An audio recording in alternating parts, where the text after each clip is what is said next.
Hello everyone, this is Larry, Old Fort Pipe and Tobacco, showing you a stamped brass pocket knife.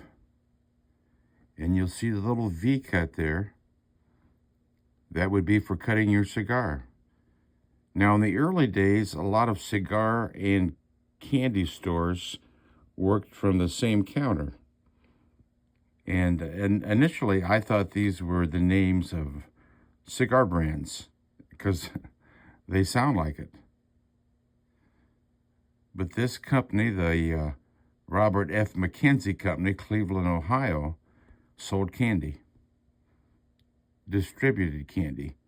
And these were probably knives were giveaways. The blade's in terrible shape, but the stamping is still pretty good. I'll show you the other side. Now these are all the names of candies that they sold.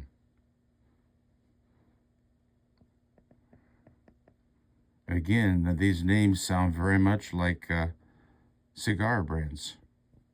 Interesting. Not at all what I thought it was going to be, but it's fun.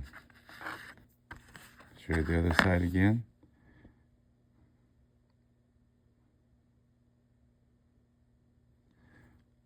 Thank you for looking.